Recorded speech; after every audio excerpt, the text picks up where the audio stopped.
Hi, I'm John Green. This is Crash Course World History, and today we're going to discuss 19th century imperialism. So the 19th century certainly didn't invent the empire, but it did take it to new heights, by which we mean lows. Or possibly heights. I don't know, I can't decide. Roll the intro while I think about it.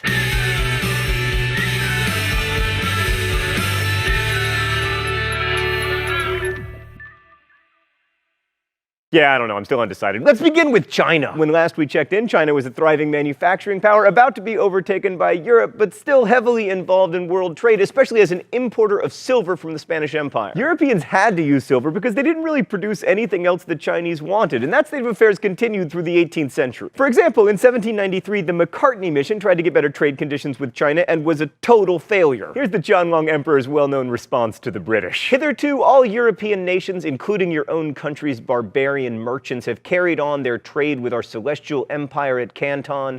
Such has been the procedure for many years, although our celestial empire possesses all things in prolific abundance and lacks no product within its own borders. But then Europeans, especially the British, found something that the Chinese would buy: opium. By the 1830s, British free trade policy unleashed a flood of opium in China, which threatened China's favorable balance of trade. It also created a lot of drug addicts. And then in 1839, the Chinese responded to what they saw as these unfair trade practices with a stern letter that they never actually sent. Commissioner Lin Jie-shu drafted a response that contained a memorable threat to cut off trade in rhubarb, silk, and tea, all valuable products of ours without which foreigners could not live. But even if the British had received this terrifying threat to their precious rhubarb supply, they probably wouldn't have responded because selling drugs is super lucrative. So the Chinese made like tea partiers, confiscating a bunch of British opium and chucking it into the sea. And then the British responded to this by demanding compensation and access to Chinese territory where they could carry out their trade. And then the Chinese were like, man, that seems a little bit harsh, whereupon the British sent in gunships, opening trade with Canton by force. Chinese General Yi Qing made a counterattack in 1842 that included a detailed plan to catapult flaming monkeys onto British ships. Stan, is that true? All right, apparently the plans actually involved strapping fireworks to monkeys' backs and were never carried out, but still. Slightly off topic, obviously I don't want anyone to light monkeys on fire. I'm just saying that flaming monkeys lend themselves to a lot of great band names, like the Sizzling Simians, Burning Bonobos, Immolated Marmoset. Stan, sometimes I feel like I should give up teaching world history and just become a band name generator. That's my real gift. Anyway, due to lack of monkey fireworks, the Chinese counterattacks were unsuccessful, and they eventually signed the Treaty of Nanjing, which stated that Britain got Hong Kong and 5 other treaty ports, as well as the equivalent of $2 billion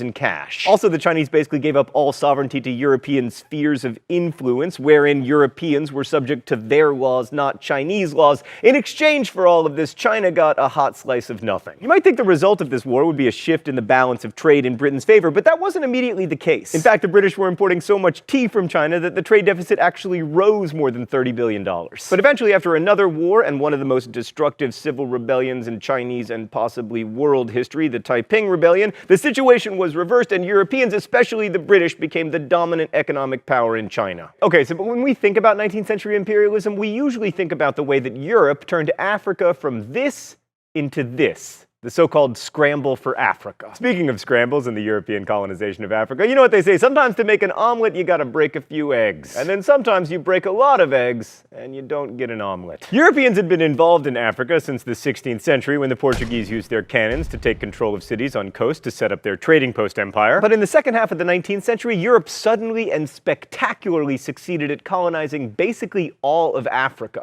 Why? Well, the biggest reason that Europeans were able to extend their grasp over so much of the world was the same reason they wanted to do so in the first place: industrialization. Nationalism played its part, of course. European states saw it as a real bonus to be able to say that they had colonies, so much so that a children's rhyme in an ABC for baby patriots went, "C is for colonies, rightly we boast, that of all the great countries, Great Britain has the most." But it was mostly, not to get all Marxist on you or anything, about controlling the means of production. Europeans wanted colonies to secure sources of raw materials, especially cotton, copper, iron, and rubber, that were used to fuel their growing industrial economies. And in addition to providing the motive for imperialism, European industrialization also provided the means. Europeans didn't fail to take over territory in Africa until the late 19th century because they didn't want to. They failed because they couldn't. This was mostly due to disease. Unlike in the Americas, Africans weren't devastated by diseases like smallpox because they'd had smallpox for centuries and were just as immune to it as Europeans were. Not only that, but Africa had diseases of its own, including yellow fever, malaria, and sleeping sickness, all of which killed Europeans in staggering numbers. Also, Nagana was a disease endemic to Africa that killed horses, which made it difficult for Europeans to take advantage of African grasslands, and also difficult for them to get inland because their horses would die as they tried to carry stuff. Also, while in the 16th century Europeans did have guns, they were pretty useless, especially without horses, so most fighting was done the old-fashioned way, with swords. That worked pretty well in the Americas, unless you were the Incas or the Aztecs, but it didn't work in Africa, because the Africans also had swords, and spears, and axes. So as much as they might have wanted to colonize Africa in the 16th, 17th, and 18th centuries, Africa's mosquitoes, microbes, and people were too much for them. So what made the difference? Technology. First, steamships made it possible for Europeans to travel inland, bringing supplies and personnel via Africa's navigable rivers. No horses? No problem. Even more important was quinine medicine, sometimes in the form of tonic water mixed into refreshing, quintessentially British gin and tonics. Quinine isn't as effective as modern anti-malarial medication, and it doesn't cure the disease, but it does help moderate its effects. But of course, the most important technology that enabled Europeans to dominate Africa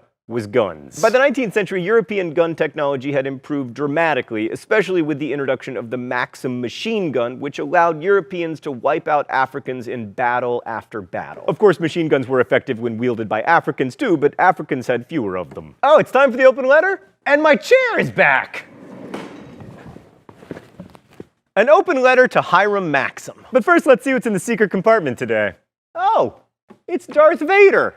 What a great reminder of imperialism. Dear Hiram Maxim, I hate you. It's not so much that you invented the Maxim machine gun, although obviously that's a little bit problematic, or even that you look like the poor man's Colonel Sanders. First off, you're a possible bigamist. I have a long-standing opposition to bigamy. Secondly, you were born an American, but then became a Brit, thereby metaphorically machine gunning our founding fathers. But most importantly, among your many inventions was the successful amusement park ride, the captive flying machine. Mr. Maxim, I hate the captive flying machine. The captive flying machine has resulted in many a girlfriend telling me that I'm a coward. I'm not a coward, I just don't want to die up there. It's all your fault, Hiram Maxim, and nobody believes your story about the light bulb. Best wishes, John Green. All right, so here is something that often gets overlooked. European imperialism involved a lot of fighting and a lot of dying. And when we say that Europe came to dominate Africa, for the most part, that domination came through wars, which killed lots of Africans and also lots of Europeans, although most of them died from disease. It's very, very important to remember that Africans did not meekly acquiesce to European hegemony. They resisted, often violently, but ultimately they were defeated by a technologically superior enemy. In this respect, they were a lot like the Chinese and also the Indians and the Vietnamese, and you get the picture. So by the end of the 19th century, most of Africa and much of Asia had been colonized by European powers. I mean, even Belgium got in on it, and they weren't even a country at the beginning of the 19th century. I mean, Belgium has enjoyed like 12 years of sovereignty in the last 3 millennia. Notable exceptions include Japan, which was happily pursuing its own imperialism, Thailand, Iran, and of course Afghanistan, because no one can conquer Afghanistan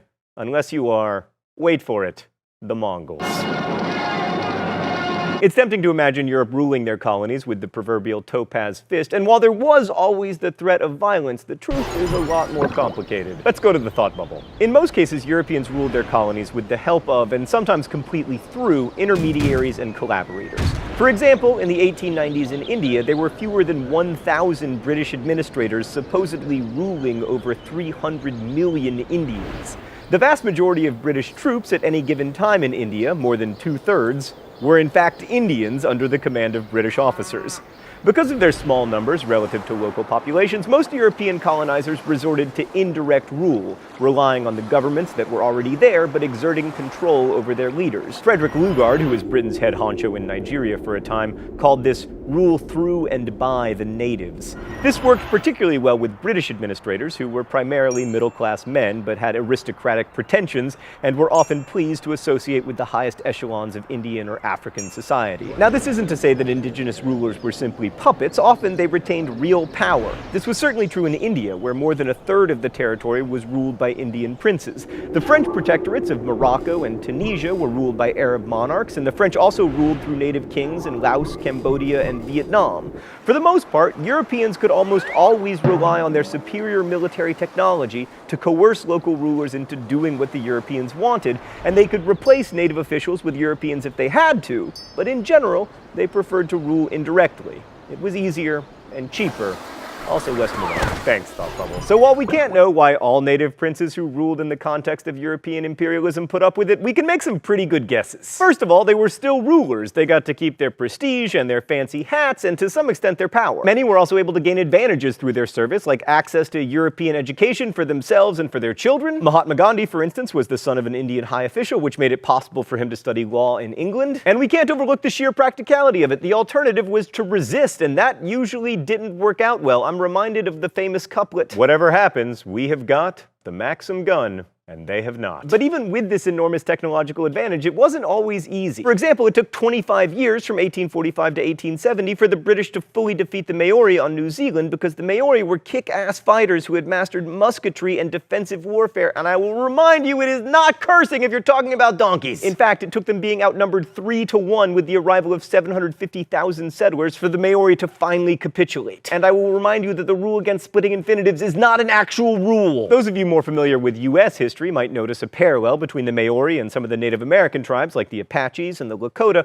a good reminder that the United States did some imperial expansion of its own as part of its nationalizing project in the 19th century. But back to Africa, sometimes African rulers were so good at adapting European technology that they were able to successfully resist imperialism. Ethiopia's Menelik II defeated the Italians in battle, securing not just independence but an empire of his own. But embracing European-style modernization could also be problematic, as Khedive Ismail of Egypt found out during his rule in the late 19th century. He celebrated his imperial success by commissioning an opera, Giuseppe Verdi's Aida, for the opening of the Cairo Opera House in 1871. Giuseppe Verdi, by the way, no relation to John Green. And Ismail had ambitions of extending Egypt's control up the Nile west toward Lake Chad, but to do that he needed money, and that's where he got into trouble. His borrowing bankrupted Egypt and led to Britain's taking control over the country's finances and its shares in the Suez Canal that Ismail had built with French engineers and French capital in 1869. The British sent in 1,300 bureaucrats to fix Egypt's finances, an invasion of red tape that led to a nationalist uprising, which brought on a full-scale British intervention after 1881 in order to protect British interests. This business imperialism, as it is sometimes known, is really at the heart of the imperialistic impulse. Industrialized nations push economic integration upon developing nations